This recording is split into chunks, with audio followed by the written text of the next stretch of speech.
So, Timothy, while we have Stefan here, which company should we pick on next? Because I'm just endlessly curious about all of them. How about Lululemon? Lululemon. I gotta admit, I am not prepared to talk about Lululemon. If you give me a little bit of a line, maybe I can work with it. But I am completely Well, unprepared at the moment. On Lululemon is facing pushback, not from its customers, but from size advocates, or I don't even know what these people call themselves now, but overweight women, right? That don't realize that spandex is a privilege, not a right. And Lululemon makes clothes for fit women to do yoga. And, if you try to squeeze 5 pound of bacon into a 1 pound package, it's not going to work. And that's what the company's position has been. It's like, look, there are material tolerances. We can't make clothes that'll stay together in those sizes. It defies physics. And so they're getting all sorts of pushback. There's another store, and I can't remember the name of that boutique, but it has doors that only open 18 inches. So to get into the boutique, you've got to fit through, I think it's 18 inches. You got to be able to fit through an 18-inch door. And they're being blatant about it. It's like, our clothes are not for anybody that can't fit through that door. So I'd be Yep. interested to see, what Lululemon is doing, what kind of pushes it's making for, diversity.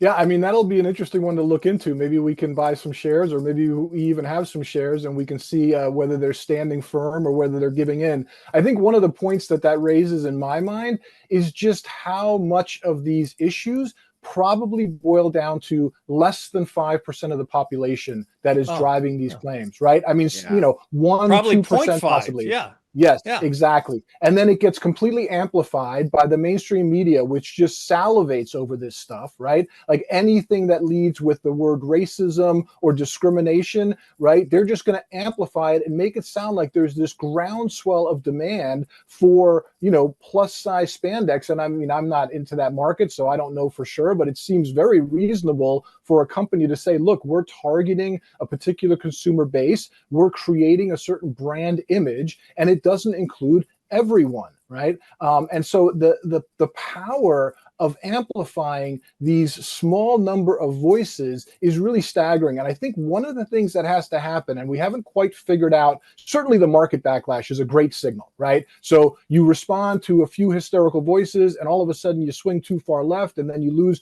billions of dollars in shareholder value. That's a good feedback loop, right? But I think there's something more important in terms of just where they're getting their information. Are they operating in an echo chamber? Are they asking the serious questions about, okay, yes, we've got some kind of Twitter storm going, or I guess it would now be an X storm, right? But is this really representative of our customer base, right? You think about Bud Light, where, I mean, there you have some problems with somebody actually deciding they wanted to change the customer base rather than just serve the customers that actually they actually had. But are these boards, are these managers really getting informed? Because that is one of their fiduciary duties, right? Is to make their decisions on a fully informed basis. And certainly one of the concerns I have is they're operating in an echo chamber. I mean, I saw an article the other day. We were actually involved in this, right? And it was by a left-leaning reporter, and he had some information from us, and he had some information from a left-leaning source. And he essentially dug about 6 feet deep to try to get some dirt on us. And then when the left said, oh, well, over here, we're just all about puppies and rainbows, that's what he reported.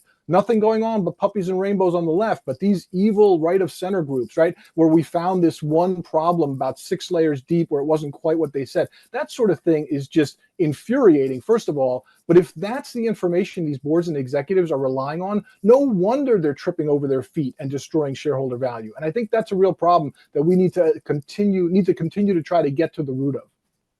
Yeah, yeah, and it says a lot that, you know, that you guys have had to, make this whole, enterprise level project. I mean, let's be honest here. There's money involved. You're parts of the board just to get in there to throw a common sense monkey wrench into the echo chamber. I mean, that is in and of itself is staggering. I'm not trying to gush over you guys because it's obviously a lot of work and you're finding yourselves in an echo chamber that you were prepared to enter, but it's like once you're in there, it's like this is the best argument you got. We're mean because we're mean.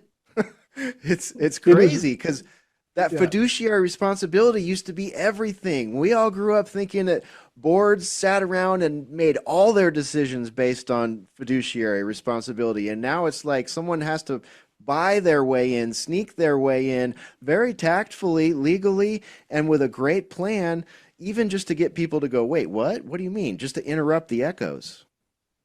Yeah, I think that's exactly right. And I've only been at the Free Enterprise Project for a year, so I am personally still amazed at what goes on there and how effective they are, and the machine that they've essentially built there. And I will say it is. You go back to this idea that at least I go back to a lot, which is it's really a confluence of individuals that are causing the problem, right? You have some true believers, you have some opportunists, you have some useful idiots, and you have some cowards, right? And figuring out which one you're talking to is often the beginning of trying to get to some sort of solution. Because once you understand, oh, this is just an opportunist, you need to just make it more costly for them, right? And they'll respond to those incentives. But if you're talking to a true believer, right, they're not going to budge. I mean, you can tell them, look, you're destroying shareholder value, and they're basically like, we don't care because we're on the right side of history, or whatever their response is, right? The cowards, right? You embolden them by giving them an example. The useful idiots, you have to show them what's actually going on under the hood behind these words, like equity and inclusion and all these good sounding words. But I tell you something, one of the things that I'm excited about is we've got a proposal coming up at Dick's Sporting Good. And it's essentially attempting to get a form of what's called enhanced scrutiny on these politicized decisions. And this is something that you see in shareholder lawsuits when boards are defending against a takeover, right? Because there could be good economic reasons for defending against a takeover, but it could also be simply the board trying to keep its job, right? The directors trying to keep their jobs. And so what the courts will do is they'll use an intermediate review. They won't require the board to carry a burden of entire fairness, but they also won't presume that those actors are operating in good faith, right? It's an enhanced scrutiny. And that's something that I and many others have been starting to argue for should be applied in these politicized cases, right? If you're a company that makes widgets and all of a sudden you start falling over yourself to, advance some leftist radical agenda, right? We should subject that to more scrutiny, because at the end of the day, if you do have a value proposition, if you've done the expected value calculations and it's reasonable, and you've concluded that going all in on woke is actually the way you're going to maximize value, because there probably are some businesses like that because of their brand and their customer base, then fine, right? This isn't about just getting one type of result. It's about the process and being very concerned about the conflicts of interest that aren't being properly examined, right? The failures of fiduciary duty. And so that's another one I'm very curious to see how that turns out.